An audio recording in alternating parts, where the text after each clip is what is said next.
This session, thank you all for finding the room. This is How to Read a Play. It will be presented by Reverend Andrew Richard, who's headmaster of Mount Hope Lutheran School in Casper, Wyoming. Please welcome Pastor Richard.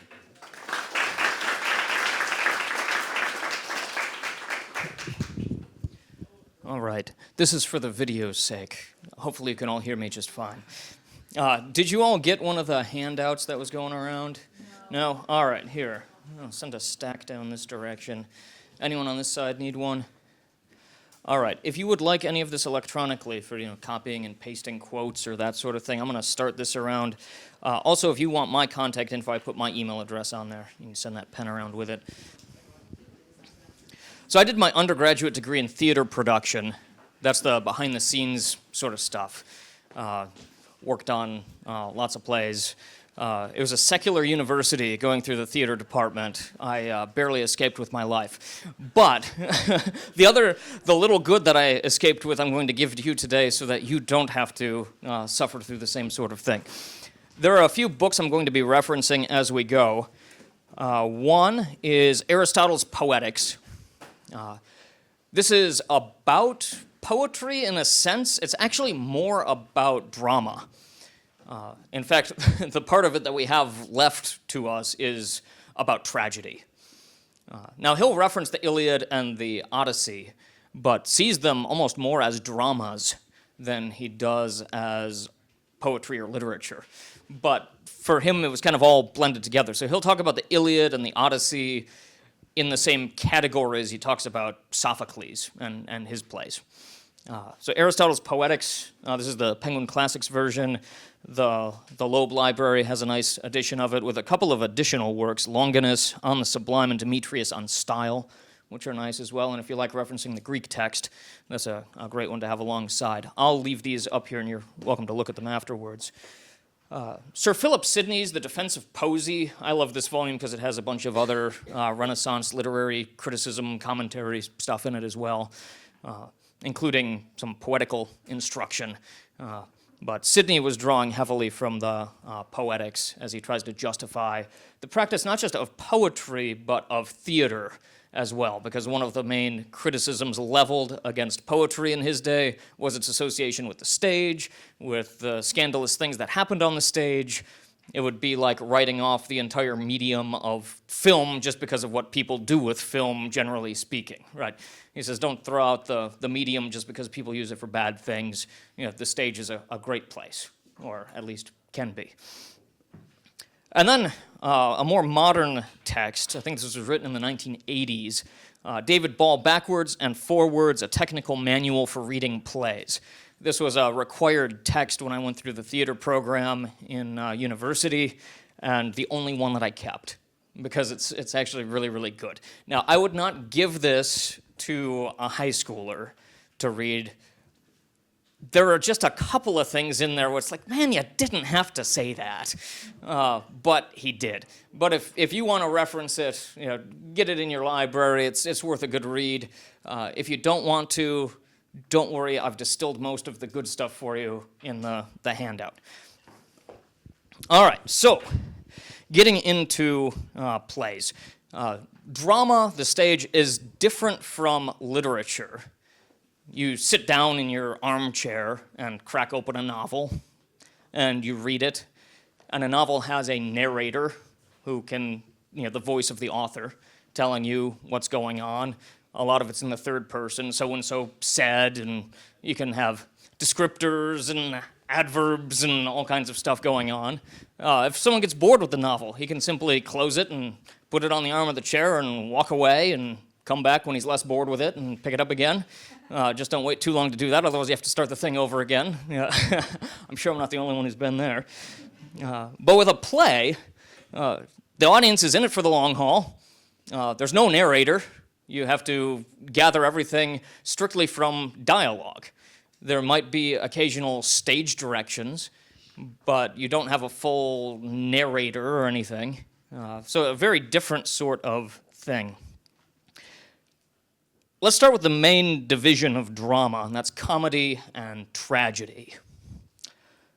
I've got a couple of quotes on the front of this sheet here.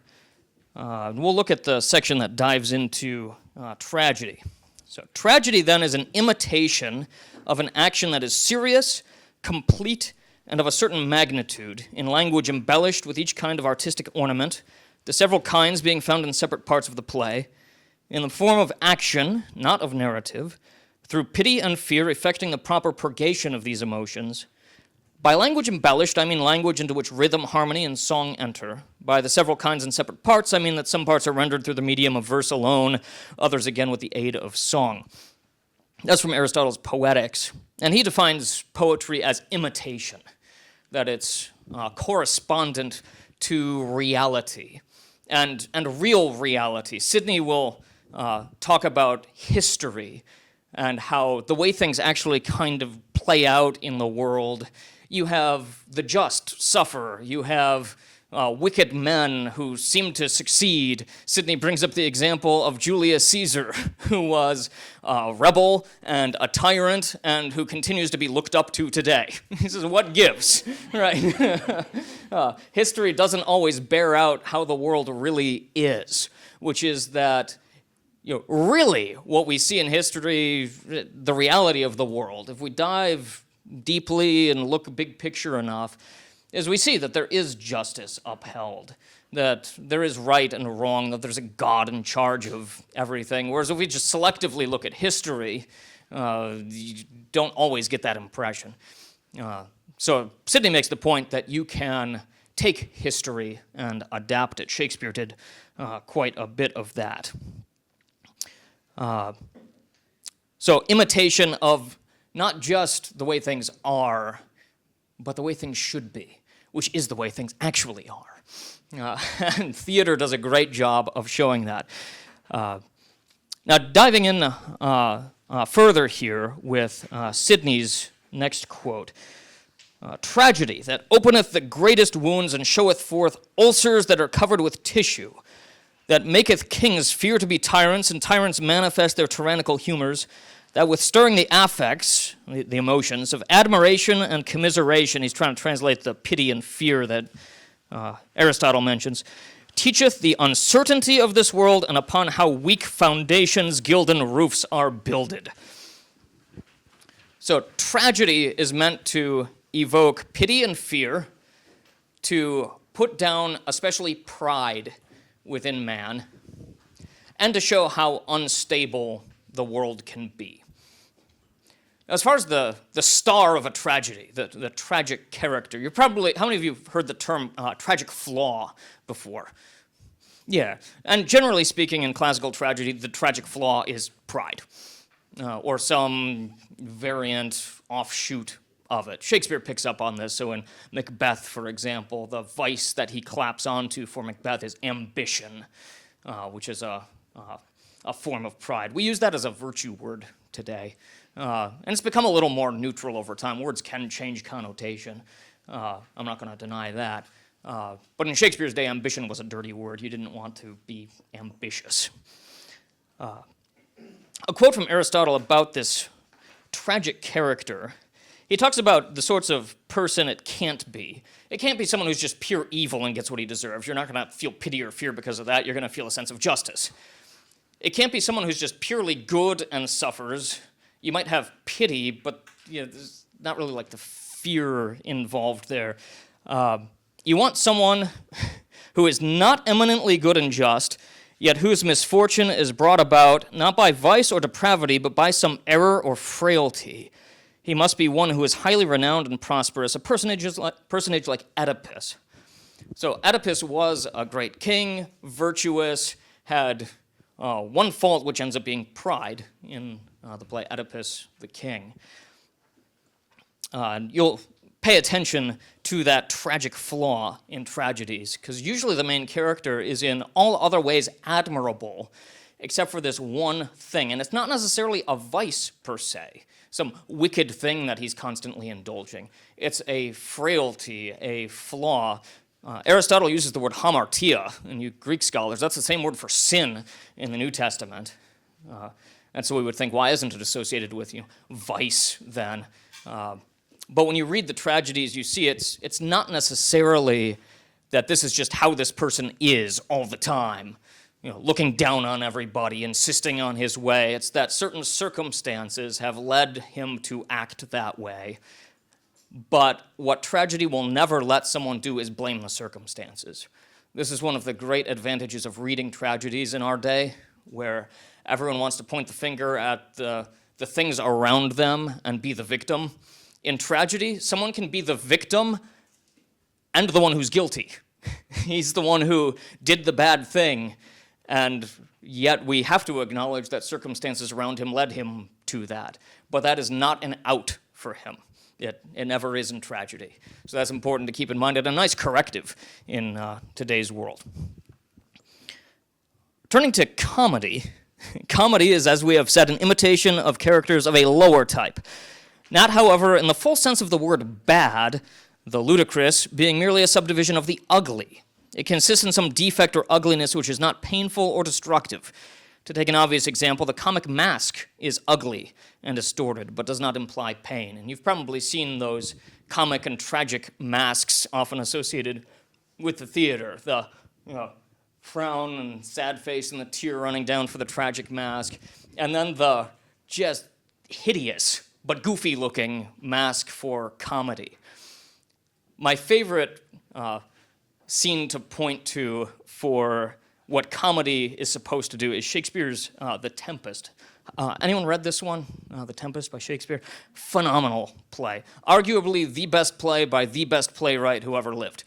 And if you want some good background on it, read Isaiah chapter 29 before and after you read The Tempest. It's where Shakespeare gets the name Ariel, which is one of the characters in the play. 29, Isaiah 29, in connection with reading The Tempest. Yeah. But there's a tempest that happens. A ship has all of its occupants wash ashore in various groups, and there's the king's son, and then there's the king and some of his nobles, and then there's the drunken butler, who, when the mariners were throwing things off the ship, threw off a butt of sack, that is to say, a barrel of wine. And he was so grieved at the sight of this barrel of wine going overboard that he jumped in after it and rowed the barrel ashore. And the first thing he did when he landed was he built himself a little bottle out of the bark of a tree and tapped the cork, or tapped the keg, and poured himself a big old bottle of wine. And when we see him wander on stage, he is already reeling ripe and singing to himself. And his friend has preceded him, who is of the type that's of himself sober, but is a follower and easily influenced by those around him. He will just jump in on whatever the cool kids are doing. And the cool kid in this instance is the drunken butler, Stefano. And so Trinculo, this impressionable follower, ends up drunk as well. Hilarious scene where one of the other characters, Caliban, is hiding himself from this storm under his gabardine, his cloak. And Trinculo has washed ashore, and he's looking for somewhere to hide. And the only spot is this cloak, and he sees someone else is under it, but he's going to join him anyway, because there's nowhere else to take shelter. And then, Stefano wanders onto the scene and comes upon this thing with 4 legs. And the hilarity ensues. Now they are, this is not painful or destructive, but it's laughing at some defect or ugliness. Right. Now they do make a plan to commit a murder, but even as an audience member, you know it's not going to happen. You are just not taking that threat seriously. And Shakespeare stages it that way in line with classical comedy, because you aren't actually supposed to think of them as painful or destructive. You're just supposed to think of them as ridiculous, laughable, ugly. And this is where you can see actual vice. You don't want to sympathize with vice. You don't want your tragic character to have vice, because you are actually stirring up compassion for that character. For him to have a flaw, that's one thing, but for him to have a vice that he's constantly indulging, like the drunken butler, right? You don't want to sympathize with that. you want to mock it. You want to laugh at it. And that's what comedy does. It gets you to mock the thing that is full of vice and not want to be it.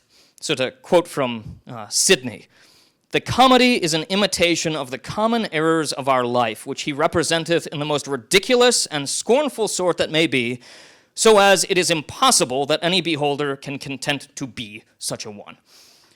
So these are the purposes of tragedy and comedy. Tragedy is supposed to elicit pity and fear for the purpose of purging those emotions.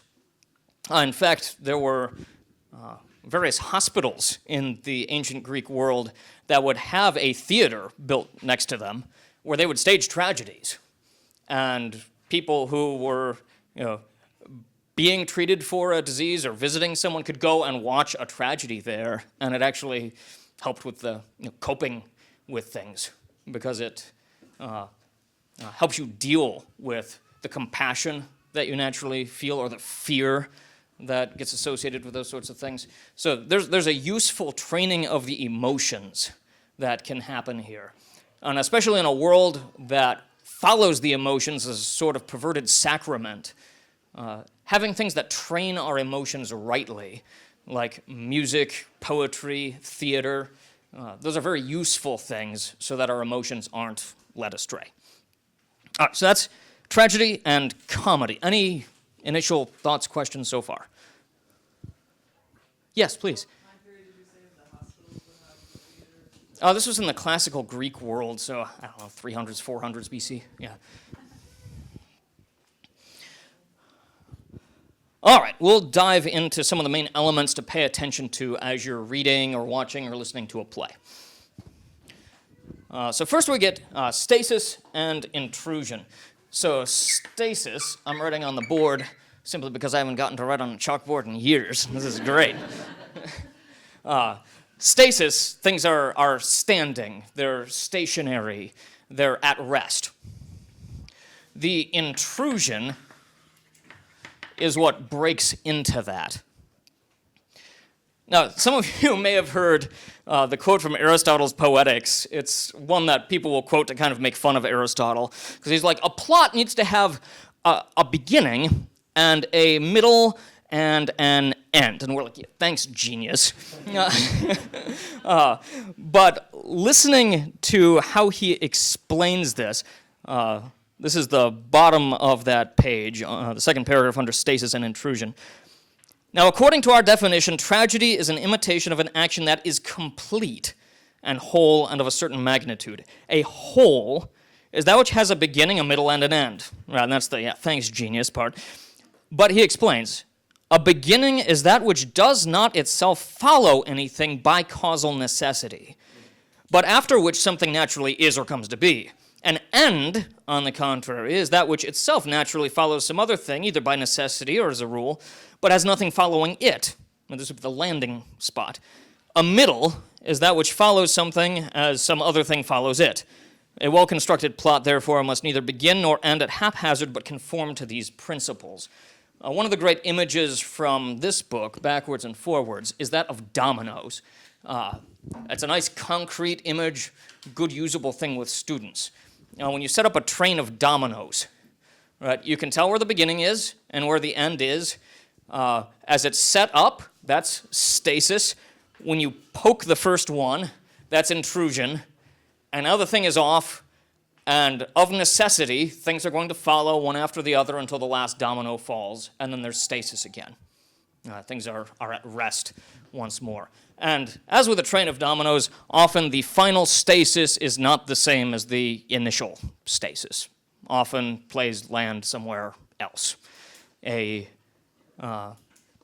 tragedy at a bad stasis and a comedy at a good one, to use a sort of stereotype from Shakespeare. A tragedy ends with a pile of bodies at the end of the dominoes, and a comedy ends with a wedding at the end of the dominoes.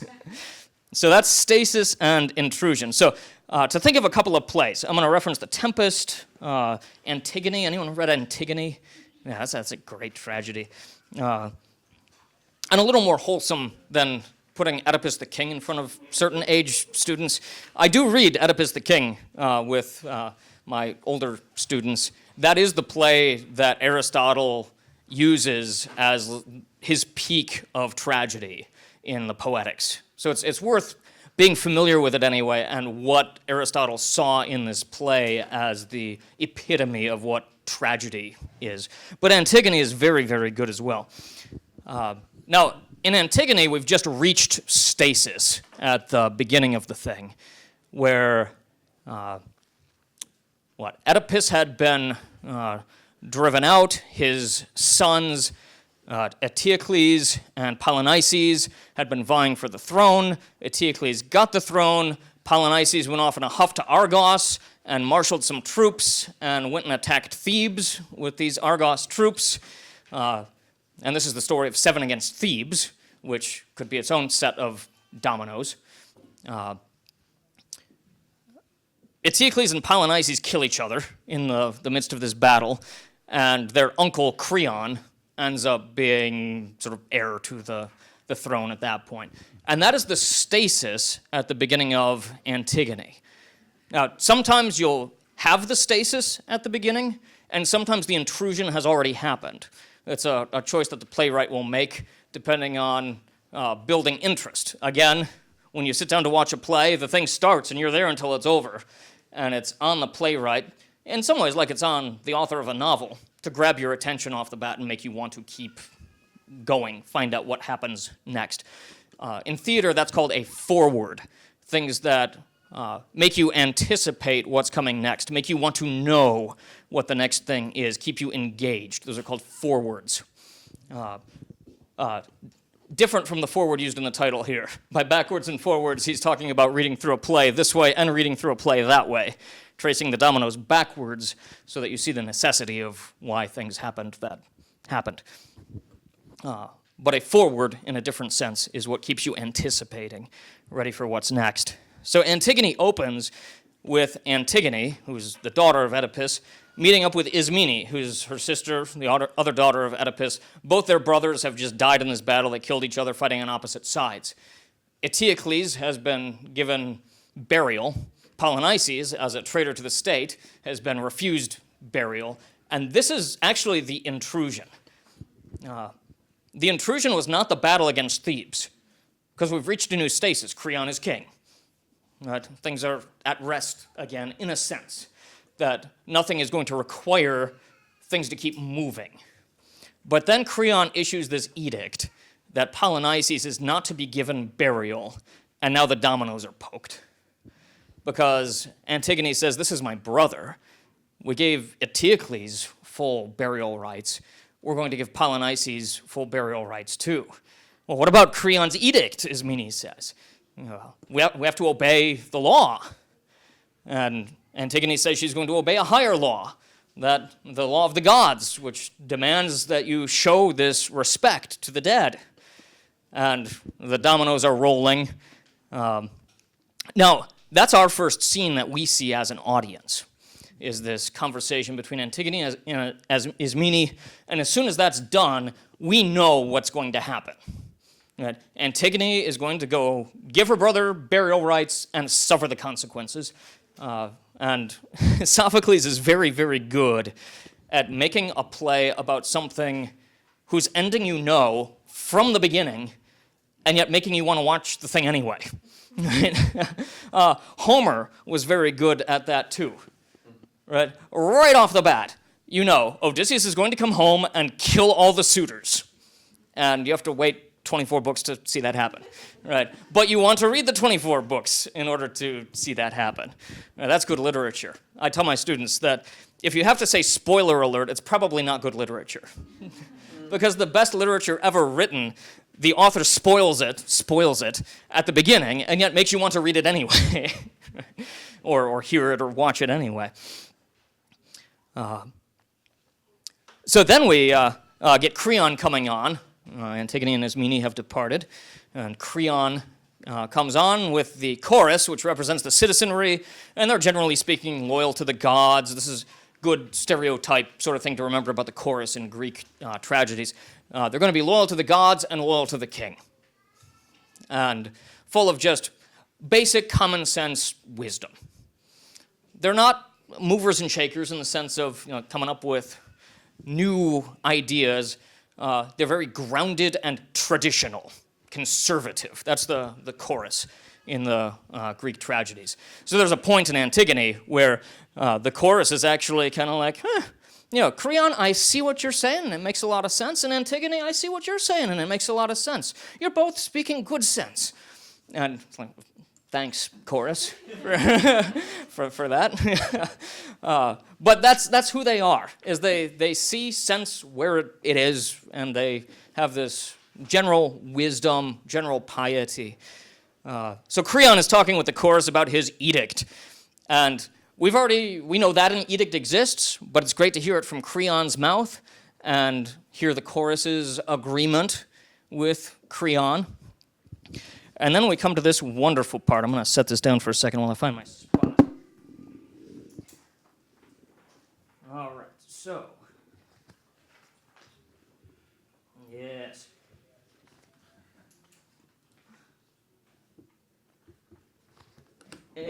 A sentry runs on. He's one of the guys who's been guarding the body of Polynices to make sure nobody gives him burial rites. And we already know that Antigone was going to go bury the body, right? But the sentry runs on.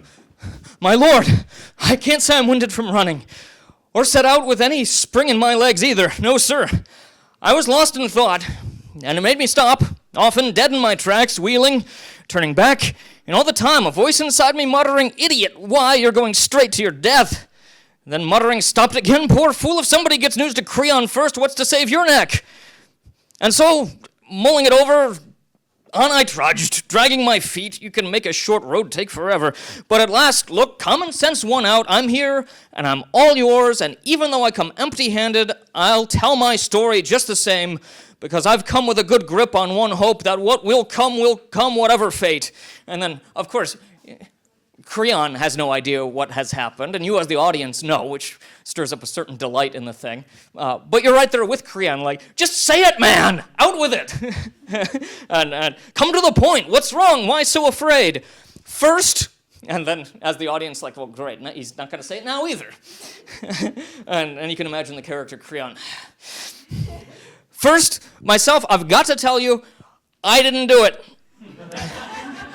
Didn't see who did. Be fair. Don't take it out on me. You're playing it safe, soldier, barricading yourself from any trouble. It's obvious you've something strange to tell. Dangerous, too, and danger makes you delay for all you're worth. Out with it. Then dismiss. All right, here it comes. The body. Someone's just buried it, then run off. Sprinkled some dry dust on the flesh, given it proper rites. What? What man alive would dare? And then goes on from there. But you can see how Sophocles does a great job of building up that tension. And even when you know what the thing is, you want it to come out. That's the premise of Oedipus the King. Everyone knew the story of Oedipus and what happened. But it's his realization of it that is the real driving thing behind the plot. It's not finding out what happened. It's the character's realization. And that's a key for reading good tragedy, is you generally know what's going to happen, but it's watching the tragic figure realize what's happening that's the real driving force behind the thing. So in Macbeth, anyone read Macbeth before? Good stuff. In Macbeth, you know what's going on the whole time, and Macbeth is slowly figuring out, and then realizes, way too late in Act 5, when you knew much sooner than that, I couldn't trust those witches who told me this or that, right? Yeah, well, can't unring that bell, and now the play's over, right? And he's dead. So that's good tragedy there, and that speaks to the stasis and the intrusion.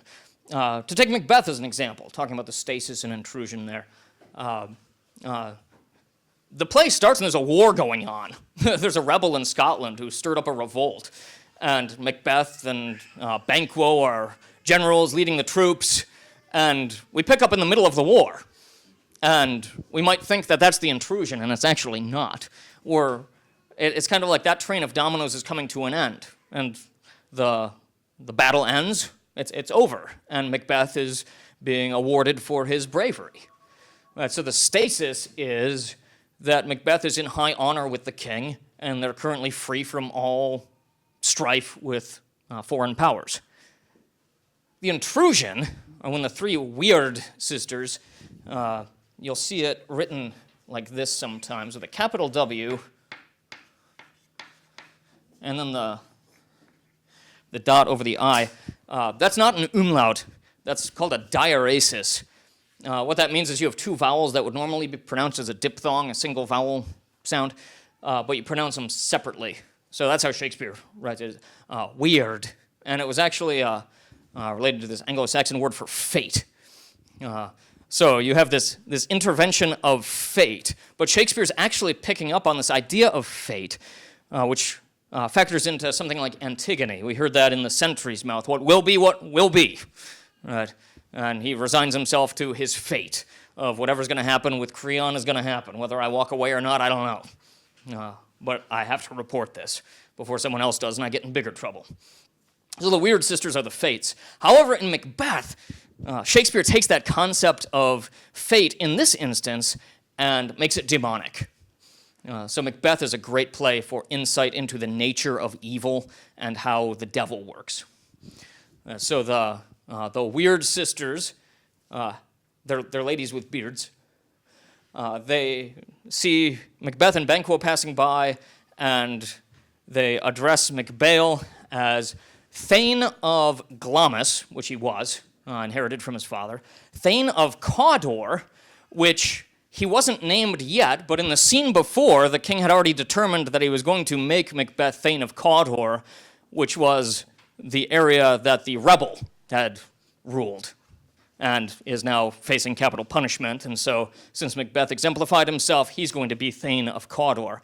But the weird sisters tell him first, and Shakespeare paints it as, the king said this out loud. Anyone who was around heard it said out loud. You as the audience heard it said out loud. But they make it sound like prophecy and convince Macbeth that they actually know the future. So, all hail Macbeth, Thane of Glamis, hail Macbeth, Thane of Cawdor, hail Macbeth that shall be king hereafter. And they just make that up, right? And this is the intrusion.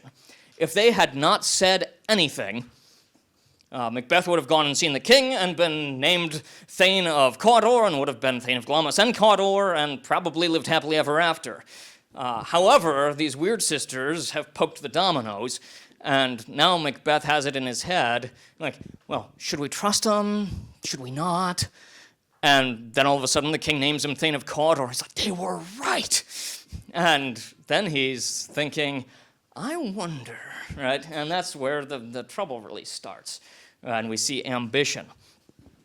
We see it more so in his wife, Lady Macbeth, because he writes to her and says, hey, the king has decided he's staying at our place tonight, so we need to get ready. By the way, this happened, and reports this, and she gets it in her head that she really wants to be queen.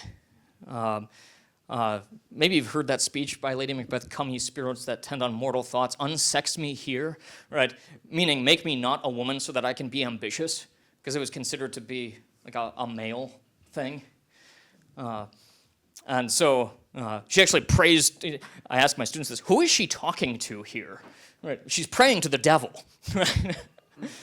For a sex change, right? Yeah, you can do something with that, I'm sure, in today's world.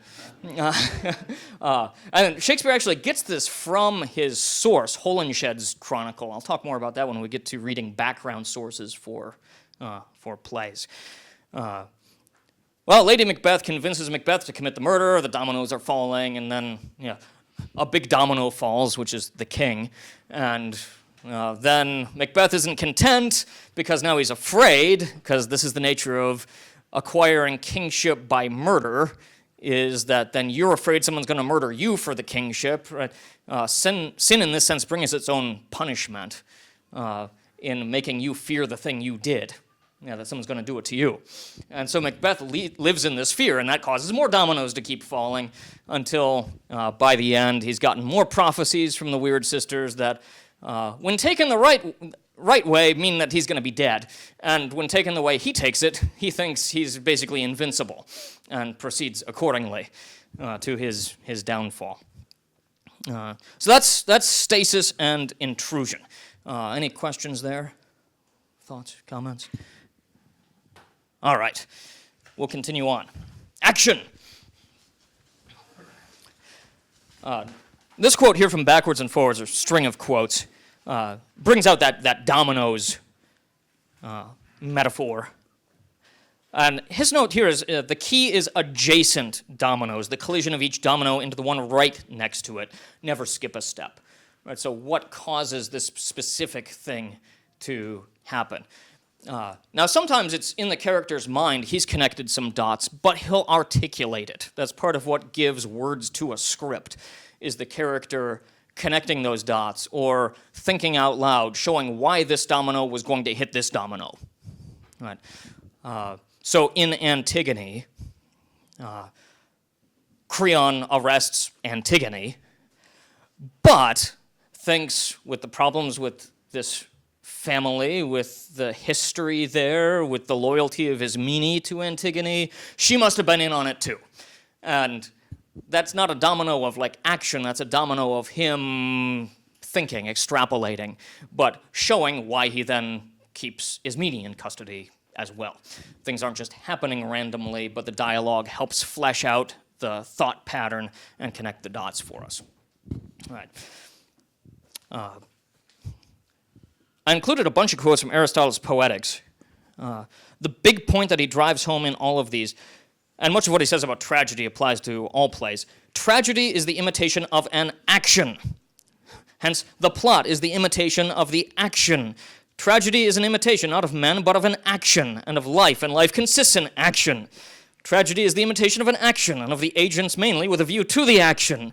The plot, being an imitation of an action, must imitate one action, and that a whole, and so on and so forth. Now that's what plays are, action. That's important to keep in mind, because the dialogue contributes to action. It contributes to the dominoes falling. While there are good quotes, things worth putting in commonplace books or memorizing and reciting, knowing by heart, Shakespeare especially does this. How many of you have heard the Quality of Mercy speech from The Merchant of Venice, right? Fantastic stuff. And you can excerpt that, but it's all for action. The Quality of Mercy speech is Portia disguised as a judge trying to convince Shylock not to take the flesh from Antonio, but to have mercy on him. She's trying to influence action with the words, except it only hardens him and causes dominoes to fall in a way that she wished they hadn't. He's recalcitrant. He digs in his heels and sticks with it. And sometimes that's the way the dominoes fall, where you expected something to give, and instead of going this direction, it goes this direction instead, which is to confirm somebody in a bad path. But words are for action. We can talk about characters. In novels, it's easier to pay attention to characters and character arcs and round versus flat characters and that sort of thing. In plays, you don't really get much of character. Like who the character is actually has much more to do with the actor than with the words on the page. The words are contributing to action, not necessarily to character. So this is a distinction worth keeping in mind when it comes to drama. And we'll turn the page here.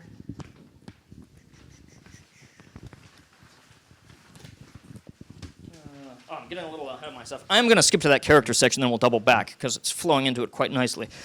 It can be too easy to pay attention to character. I love Aristotle's quotes about character. He says, character is that which reveals moral purpose, or the same Greek word can mean choice, showing what kind of things a man chooses or avoids. So what's most going to show character in a drama is when someone is faced with a moral choice and he's talking through that moral choice. And oftentimes you will have the talking out in drama. While this isn't a play, anyone read Paradise Lost? Yeah. The scene where Satan arrives at Earth, and he's going back and forth with himself. Like, now is the moment. I've hit the fork in the road. I could repent, or I could continue down this road of purpose and try to cause man's downfall and make myself forever an enemy of God. Now, in Scripture, we have nothing to indicate that this conversation within himself ever happened. However, it's dramatically very moving. And I dare say it's where Tolkien got the idea for Gollum, the good and the bad Gollum talking to himself back and forth. I had a student memorize that speech and recite it once, and coached him on picking different voices for when he's being like the good one and when he's being himself. Yeah. And likewise, good readings of The Lord of the Rings will capture that with Gollum, generally a harsher voice versus a softer, more persuasive sort of voice.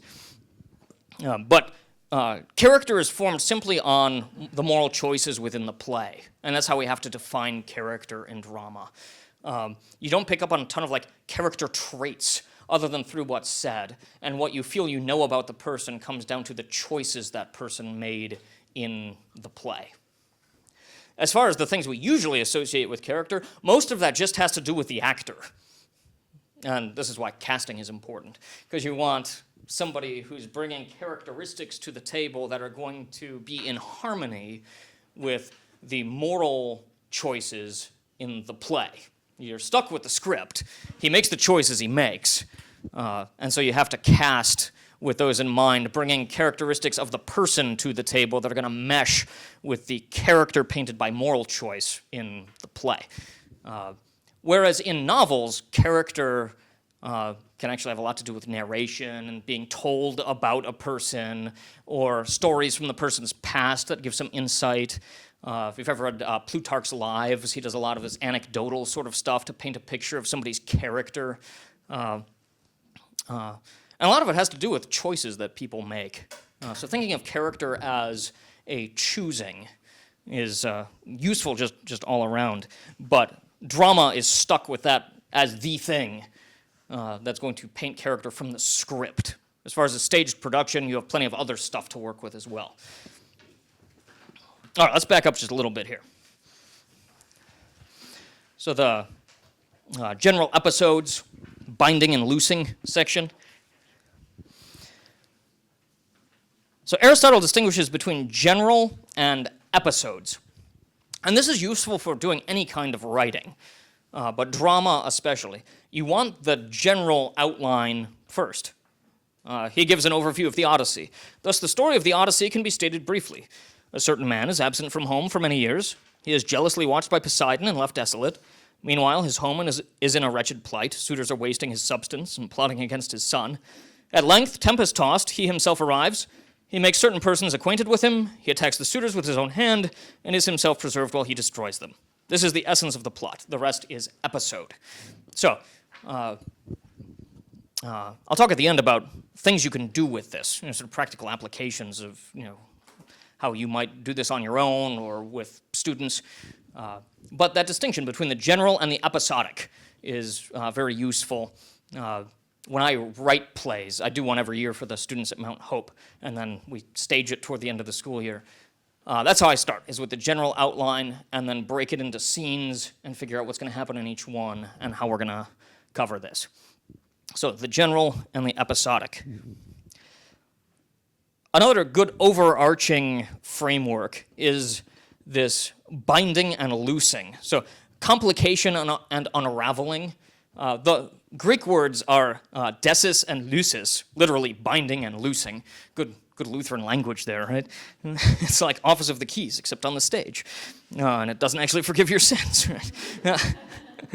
As long as it doesn't make you sin and might keep you from sin, then it's salutary. But you have the complication, the binding. He says, I mean by that all that extends from the beginning of the action to the part which marks the turning point to good or bad fortune. The unraveling, loosing, is that which extends from the beginning of the change to the end. I put on here Gustav Freytag's explanation of this 5-act dramatic structure.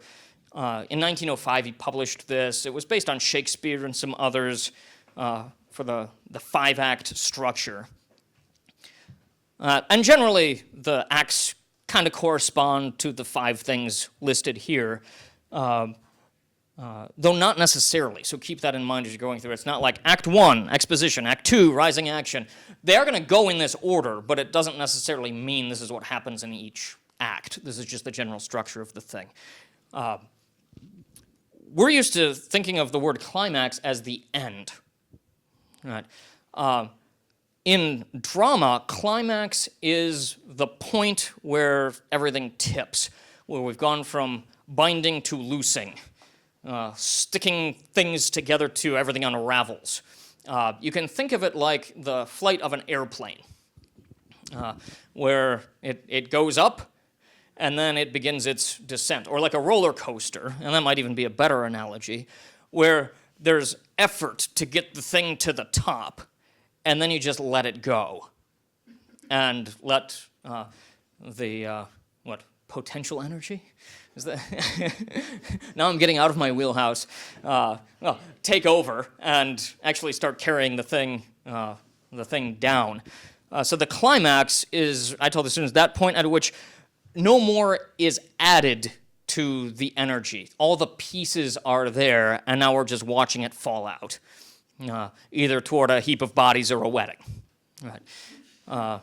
But you don't get characters, generally speaking, introduced after that point, except for maybe minor ones that prompt one of the lead characters to say or do something necessary. Most of the action at that point,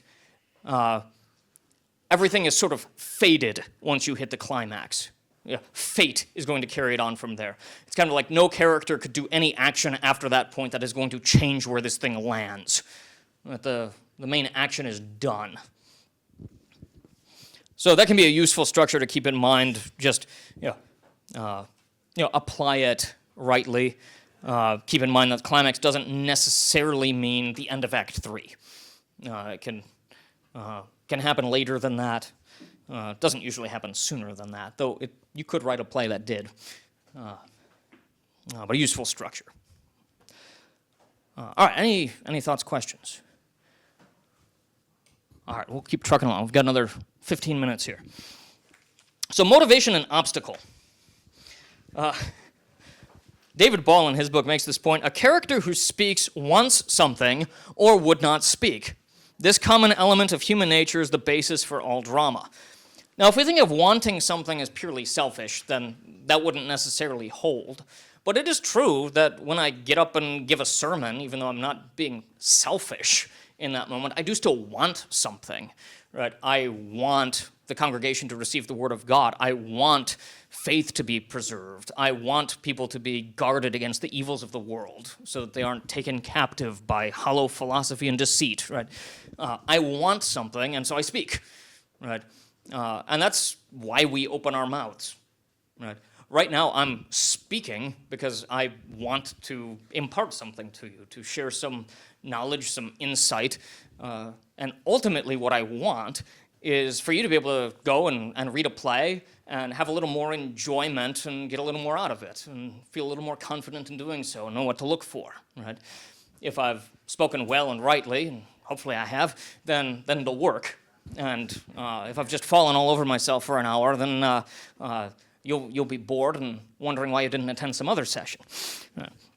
So the motivation for all speech in a play is that the character wants something, and it's always worth asking at various points in the play, what does this character want? Why did he open his mouth instead of being silent? Why is this character on stage and not another one? Right?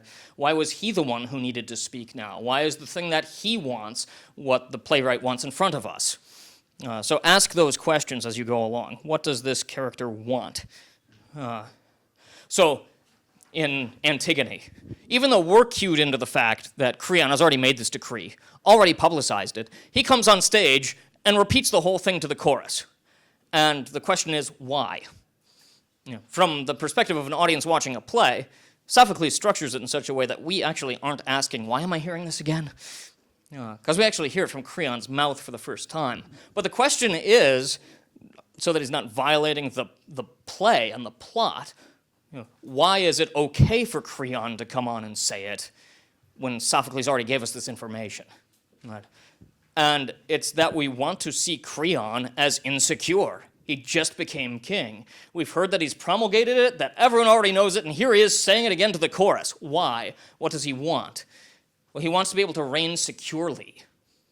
That's what Creon wants, and it's what he wants through the entire play. And if you can pinpoint character motivation early on, it usually sticks with the character all the way through to the end. People don't usually change. We don't usually change. There are very few dramas where you have like a real conversion.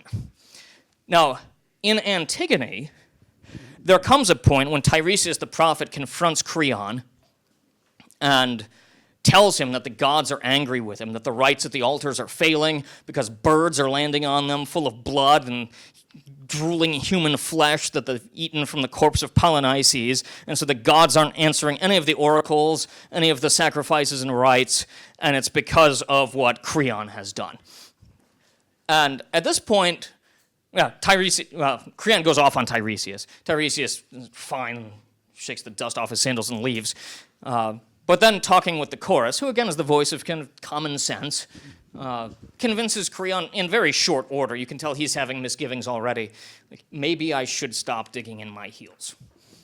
Maybe if I want to reign securely, I should stop pushing this. Note that he still wants the same thing, but he's changed his course of action, right? But the key thing here with motivation is the same thing continues to motivate him. He wants to reign securely. And now he's seeing that, well, if the whole populace thinks what I'm doing is wrong and the gods think what I'm doing is wrong, maybe to reign securely I should just let them bury Polynices. Except by then it's too late. He had locked Antigone up in a stone vault to die, even though she would have still been alive. When he goes and opens the thing up, she had hung herself. Hanged herself? Hanged? I think it's hanged. Yeah. And his son Haman has already opened the tomb and is in there because he went to save her against his father's wishes. Haman is Creon's son who was engaged to Antigone. And he finds her corpse, and then Creon comes in, and Haman's angry and takes a swing at Creon and misses and then just kills himself. And then when Creon's wife, Eurydice, finds out that her son's dead, she kills herself, and there's something to be said for that stereotype of a pile of bodies at the end of a tragedy, right? So the motivation for Creon the entire time is he wants to reign securely. That drives everything that he does, including his change of mind, because he hasn't changed what he wants. He's just changed his mind about how to go about getting it, right? So note motivation for characters, especially the main ones, as you go through a play. What do they want? And note that it very, very seldom actually changes over the course of a play, though it can be very interesting when it does, like in A Midsummer Night's Dream by Shakespeare. Any fans of A Midsummer Night's Dream? Yeah, that's it. I love that play. I love all these plays. But what drives the plot in that one is which girl the guys want, right? And it changes. And what really leads to the confusion and upset of the play is that what a character wants has actually changed, right? I want her, no, I want her. And one of the characters goes back to wanting the first one, and one doesn't. And that change of what a character wants is actually very unsettling in a play. And that's what leads to some of the dramatic flair of A Midsummer Night's Dream, because that doesn't usually happen. Yeah?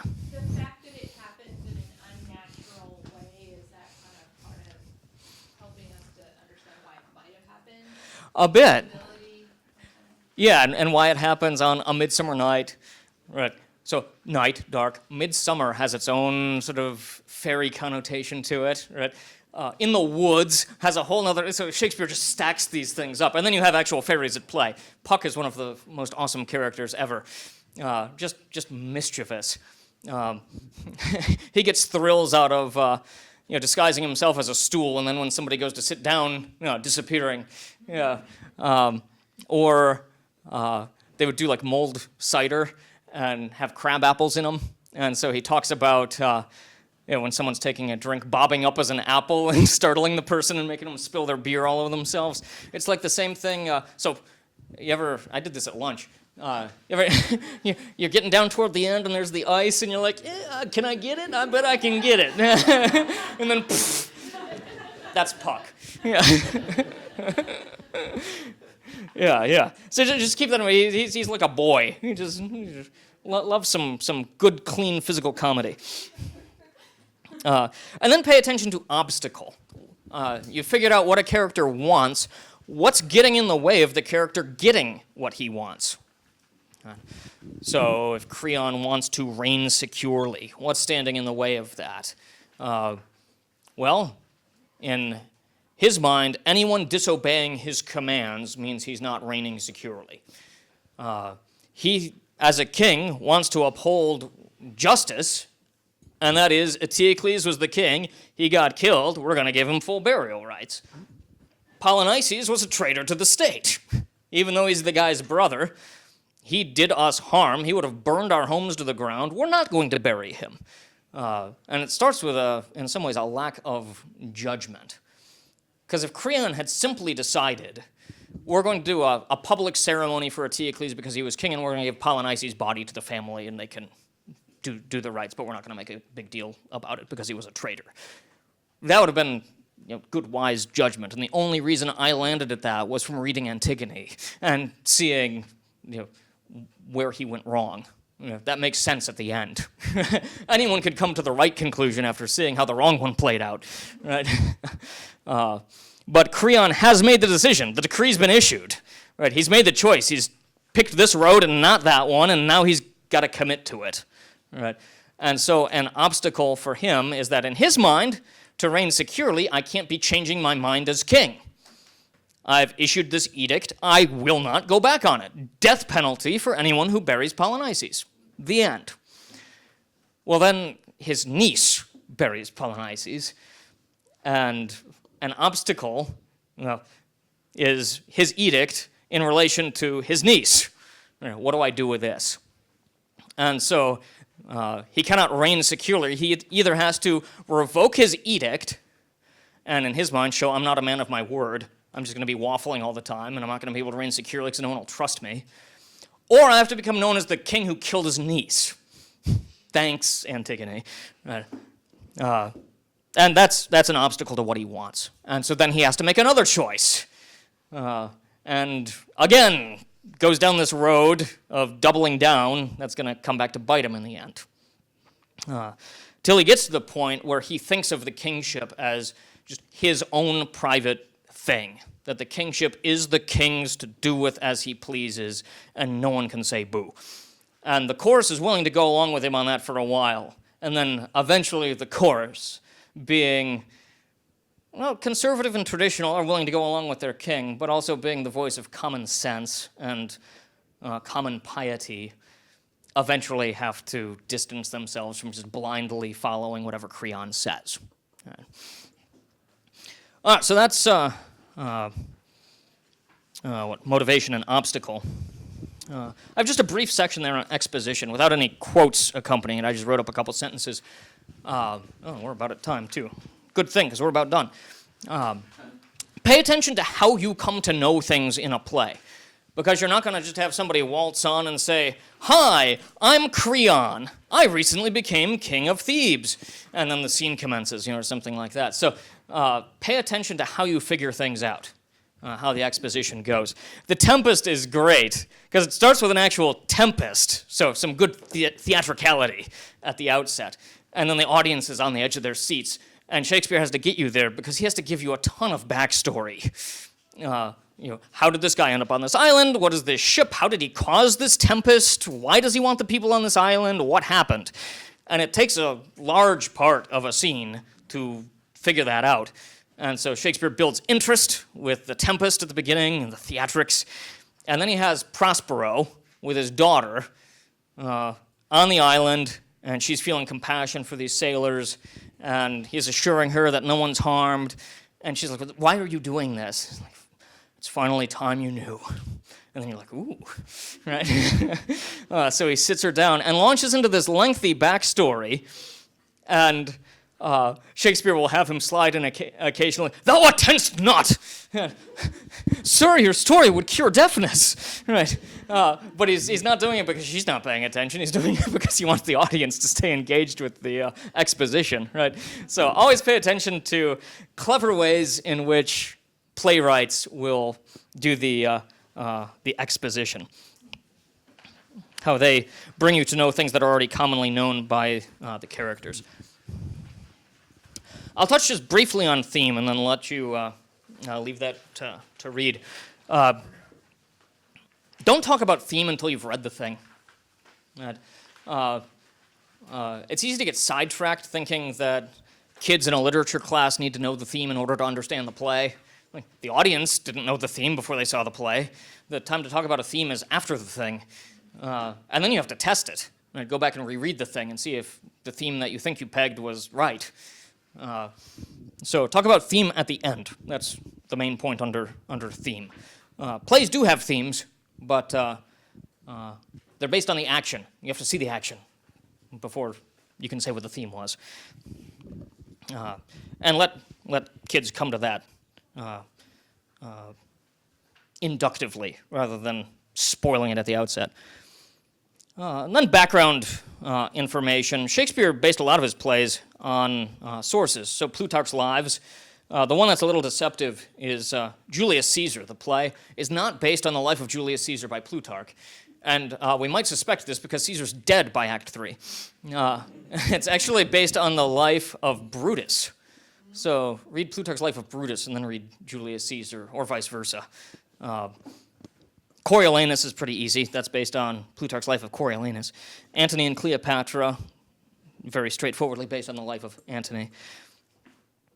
And Aristotle notes that a good poet will not only be inventive, come up with his own stuff, but even more than that, handles well things inherited. Another great book, and I put a link to it there, is Holinshed's Chronicle, massive set of English-Scottish history that Shakespeare had access to and drew from for his Scottish and English plays. A scholar has done us the favor of making the book Shakespeare's Holinshed, where each chapter corresponds to one of Shakespeare's plays and goes through in order, act and scene by act and scene, with just direct primary source quotations from Holinshed's Chronicle with a few explanatory notes along the way. So you can actually go read the story of Macbeth from Holinshed's Chronicle and see how Shakespeare handled that. Some final ideas to share with you. Sorry, we're just a moment past time. You can cast a scene of the play, read it out loud. That's great. You can practice expression. Right? These aren't just people reciting things for memory work. These are real, actual human beings in character, saying things in character. CCLE has a book, Natural Drills in Expression, that you can use for practicing different tones. Kids have a handful that they'll gravitate toward for everything when reading, and a set kind of reading voice, generally speaking, as well. So to practice tone drills together and to consider what tone goes with this particular line or that line, and now read it that way is a great way of building expression, which goes a long way toward oratory as well. You can listen to a recording while reading the script. I love Naxos audiobooks productions, or the Archangel Shakespeare is very good as well. I say hesitantly go see a play, but be really careful. I personally majored in theater production and have not gone to see a play since graduating. I've staged plays myself, but I don't trust what's going on the stage, so just be careful about it. You can have students summarize the general plot and then mark out the episodes, making an exercise out of Aristotle's distinction there. Write out the chain of the dominoes. Don't skip any. Right? What's the stasis? What's the intrusion? All right, first domino. What's the second one that it hits? What happens next? You can read the playwright's sources in connection with reading the play. I've done that before with great success. Have students keep a list of possible themes while reading through the play, and then have a final discussion about theme at the end. And then, if you can get them curious enough about who's right, then say, we're going to reread the thing and see which of these themes is most emphasized or most accurately captures what this play's about. And certainly you can stage a scene of the play. I think they do this at Redeemer in Fort Wayne. Anyone from Redeemer in here? Oh, yeah, duh. Yeah. I think Mr. Pullman was telling me you guys occasionally do scenes of Shakespeare. Yeah, at the end of the school year, our upper school will take a condensed version of the Shakespeare play that we spend 3 weeks reading and do it in about 30 minutes. Yeah, so doing a condensed version of the play. Yeah, that's great. All right, well, thank you kindly for your time. Yeah. Where do you have your plays published? Oh, yeah, I should have mentioned that. So, I've got a book called 3 Plays, and then this one just came out like a few days ago. 3 Plays More. Both of these are sold through CCLE, and all the proceeds from them go to the Consortium for Classical Lutheran Education. So this has 3 plays, as well as an introductory essay on handling historical materials as a playwright. The other one, simply called 3 Plays, has an introduction about comedy and tragedy, if you want to read more about those things. Yeah. Thank you.